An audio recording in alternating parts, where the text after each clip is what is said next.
Continue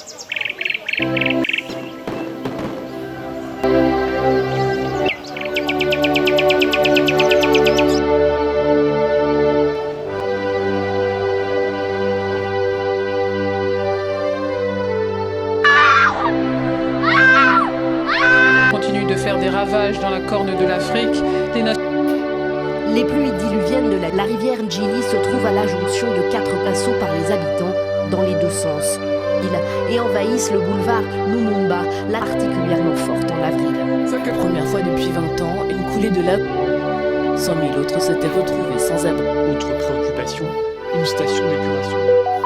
Merci Samba Pambola yo, apambola libota na yo, tozongi lisusu toye na kati na émission na biso oyo ezali la reconstruction et la restauration de l'homme. Tu expliquais que la fois passée pourquoi est-ce que nous avons parlé de la reconstruction et la restauration de l'homme na titre ya émission na biso. Bien aimé, bisiko zali Zamba Pambola yo, na ndako da musala na mutuka, bisika partout là où tu te retrouves à l'instant, et Zambe amona yo, et Zambe amona volonté zanango. Bisika nyonso zola d'émission oyo tika ete Zambe apambola yo. Eza na kati na chaîne na bino tobengi Mivive TV, chaîne du peuple, chaîne des chrétiens, chaîne des enfants de Dieu. Bien aimé, la fois passée, tomekaki kofongola oyo ezalaki lokola introduction na biso na kati na émission oyo. La fois passée, toboujaki ba sujet oyo ezali un peu beaucoup plus complexe et tozwaki yango juste en peu même, et cette fois-ci tozokende muke na komeka ko décortiquer chaque sujet na au cours ya émission na biso. Yango nazoloba soki ozwi lia ya émission oyo tindela ndeko mosusu, tinda la répertoire na yo ya WhatsApp, ndeko nyonso à se connecter et cliquer bisika bakomi abonnement, au s'abonner, aux à la membre na kati na émission oyo ezali nango gratuit, émission na ezali payante. Tango ko s'abonner pour permettre que message et vie et comme na kati na yo. Si tu aimes réellement Dieu et si tu aimes écouter de la part de Dieu et si tu aimes ajouter un plus na oyo zanango, bien aimé, okosala ndenge tolobi wana naza sir Zamba kopambola yo pe akotika yo te. On ne peut jamais construire dans un milieu oyo ezali pollué. Parce que ceux qui osent construire un endroit où ezali pollué, na milieu où ezali pollué, c'est comme si tu t'exposes na ba maladie et tu t'exposes na kati ya esika ya mabe, na kati na danger. Ndenge moko pe bat na biso ya l'état baebisaka biso labi qu'il faut savoir là où il faut construire. Pour babengaka la construction anarchique, bien aimé, et bongi to beka ko éviter. Bien aimé, on a parlé d'un endroit pollué.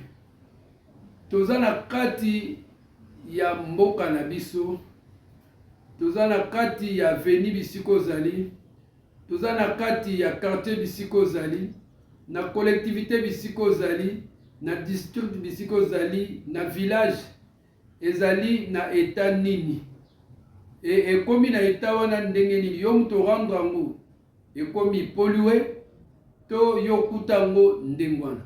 Bien aimé, tokomeka ko partager muke na kati na sujet wana.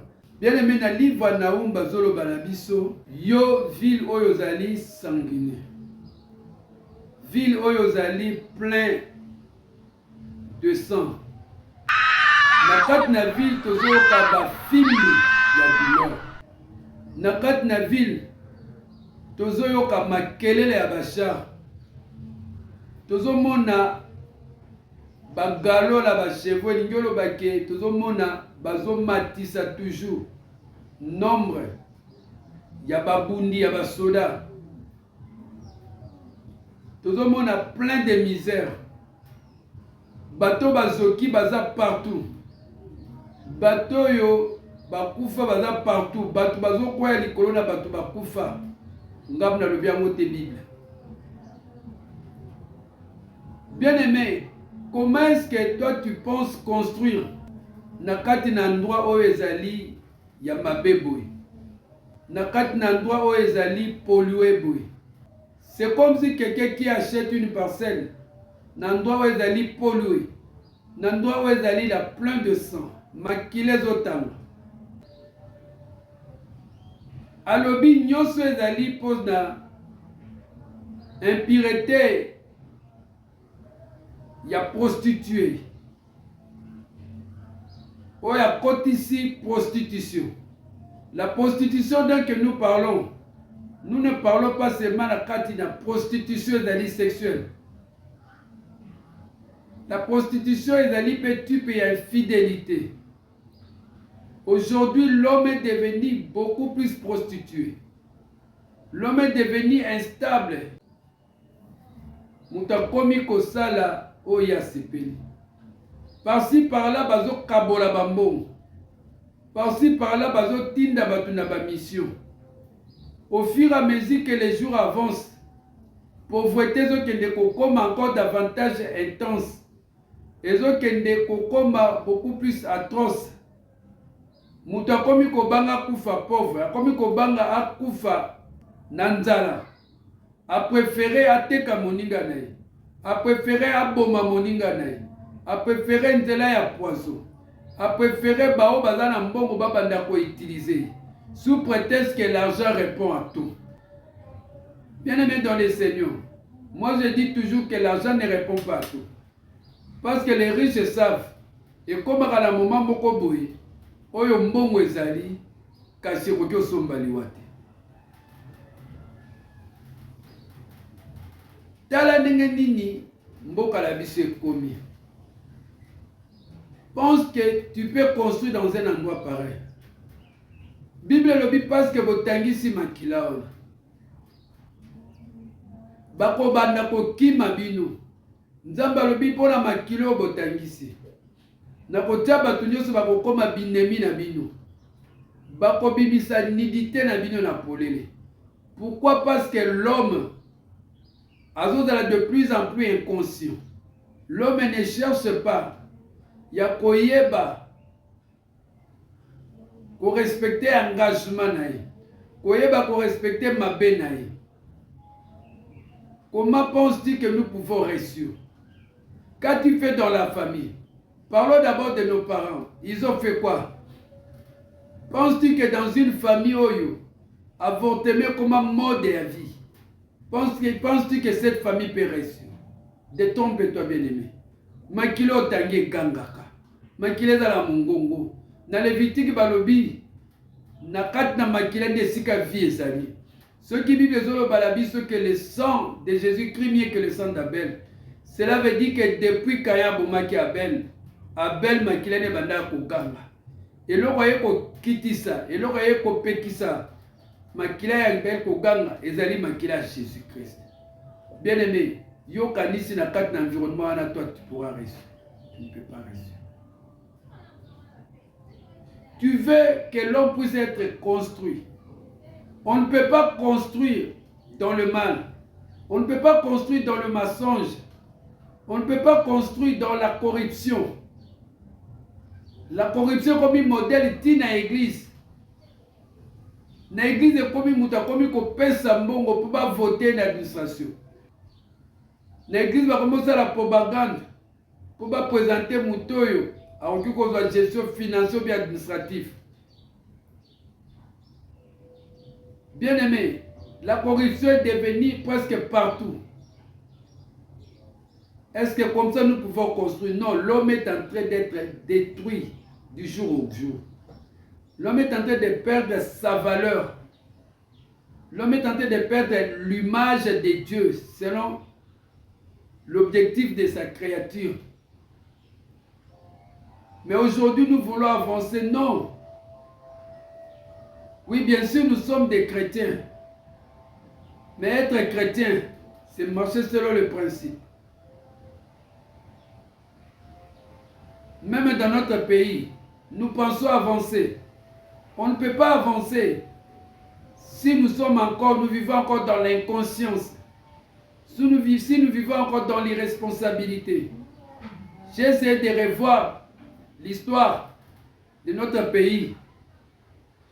Depuis 1400, il y a eu toujours des morts. Il y a eu des morts Makile Tanga. Donc, comme on a marqué de l'indépendance, pour cesser l'indépendance, Makile Tanga. Na ba guerre à sécession, Makile Tanga. Marche des chrétiens, marche politique, Makile Tanga. Ba kufala baza ba tabate. Ba kufala baza ba ndekete. Eza Makila na bato. Il y avait de vie. Il y a de vie à l'intérieur là-bas.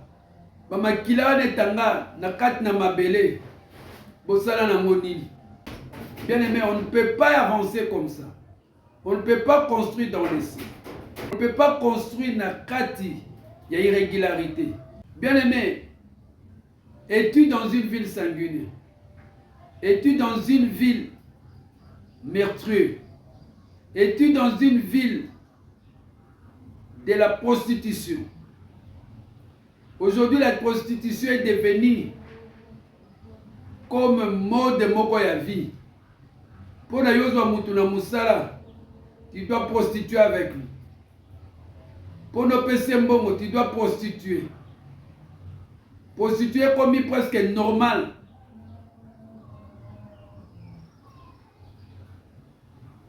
Bien-aimé, penses-tu que nous pouvons construire comme ça? Détrompe-toi. Je parle de ta vie. Je parle de ta famille. Je parle du quartier. Je parle de la collectivité. Je parle aussi pour notre pays, la RDC. Voir même la corruption comme à niveau primaire. Corruption comme à hôpitaux. Il y a combien de personnes qui sont mortes parce que toi, tu as donné de faux résultats? Il y a combien de personnes que tu as attribué de maladies? Oui, bah, tu n'as jamais causé. Tout ça pourquoi? Parce qu'il y a quelqu'un derrière toi qui t'a donné de l'argent. Parce que vous avez des rancunes quelque part. Bien-aimé, détrompe-toi. Tu n'es pas juste en train de détruire quelqu'un, mais tu es en train de détruire toute une génération. Et comme il y a un moko boy oyoyo, to kenda biso nyoso, to tambola to kenda to pia, to bomamboka. En ce moment-là, to zaki ba pomba to sepeli. En oubliant que derrière chaque action, il y a des réactions. Et des réactions de ce que nous avons fait. Il y a des sociétés bakanga. Il y a des gens bazonga la bango libela. Et aujourd'hui, nous vivons le pur. Il y a des poisons dans des cités. Il y a des poisons dans des églises. Tant tozo sala mo tozo bossa. Bien aimé na ebisayo. Soko lelisi muninga. Et ça la passe. Mais si ko bale lisayo, oyo kande muninga lela, oyo kande ne sala. Ézéchiel chapitre 22 à partir du premier verset. Balobi tellement que yo sopima kila. Tellement que yo sopima kilo salima be na kati na yo. Bazola kisa ba mabeza na kati ya vie. Otangisi kaka makila te na kati na yo. Nidité à ba parents ezali découvert. Na kati na yo. Okomi ko déshonore. Na kati na yo.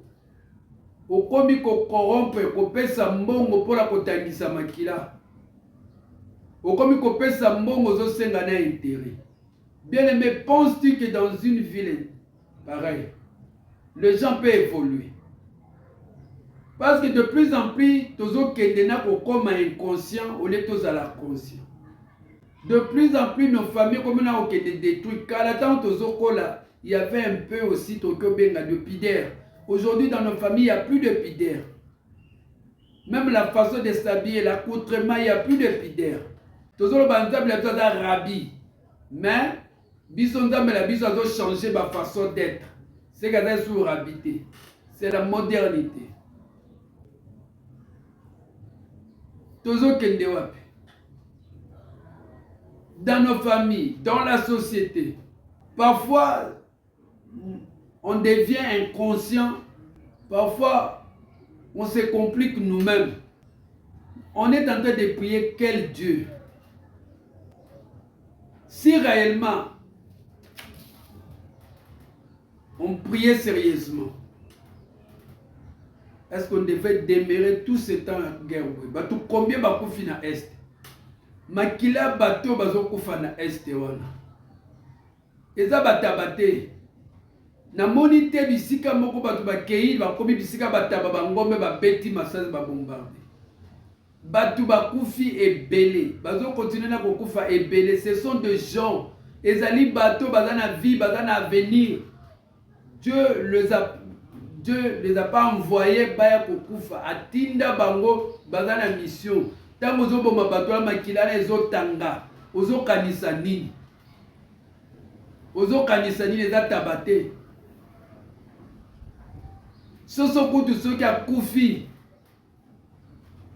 Kolo soso regretaka. Mais bato banana nango akofuta bango.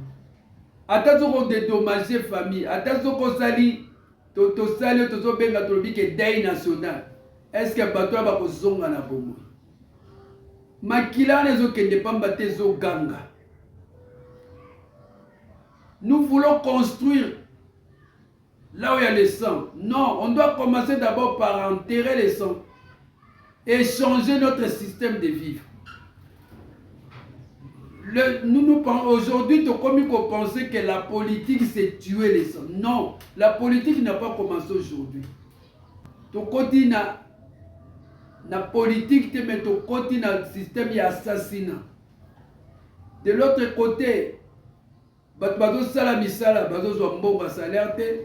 De l'autre côté, mutazo lona azo bukate. De l'autre côté, mutabimi tonga zongi na butu enfamé. De l'autre côté, de conflits, de bruit par-ci par-là, n'est livre na omelobi na biso. La film tomo na kataba criminel. Ce qui a bomi batu. Azongi na koseka sepeli bakaboli mbo. Mais ce qui l'est qui nae, mwana nae moko ba bomi. Na mona na film a komi kolela. Bien aimé, et ça la capacité. Ba ozo bomalozo boma banyamate. Pas maman zala na conscience. Yo muto dans un système à côté de la poison dans la société, zala na conscience. Yo muto dans un système ya ko funda kabatu ko balo ngola ba misala zala na conscience. Yo muto dans un système ya ko lia kabambo ba salaire ba zala na conscience. O lia salaire na ye mwana kufa. Po na zanga mbonga osombele kisi. Makila mwana eta na mutu na yo. Tu crois que tu peux construire? Kotala ndako mula yo bozo tonga te. Kotala badi pozo tambola na moté. Mais Bible dit leur fin et cause la terrible. Na ko humilier bango la ko tandidité la bango liboso. Oui, bien aimé, aujourd'hui nous arrêtons par ici. Nous avons une émission à Bisso, la reconstruction et la restauration de l'homme. Une émission socio-spirituelle. Nous sommes vraiment apolitiques. Natangi Moudouté, j'ai dit comme un serviteur de Dieu. Nous sommes là pour réveiller les gens. La livre Zakaria Zolobake. Peuple Nanga. Azoti Pota Bozo Bandete. Peuple Nanga Zobela Bozo soigner. C'est notre devoir de soigner le peuple de Dieu. Bien aimé, cliquez pour les s'abonner. C'était votre serviteur, le sentinelle, évangéliste Anaclé Kapinga, Moto Suka, na bate inyos. Tozo mekanabiso pekaka. Luke na biso tozo bibisa. Je ne vais pas garder le paix que j'ai. Na bibisi ya muke. Yo mtozala mwana ebele. Bibisa pe ya ebele. Tokosala musalo mutu moko te mutula mutu asali te. Et puis lobi. Muta kozonga la place Ngambi. Apprenez-la. Que Dieu te bénisse.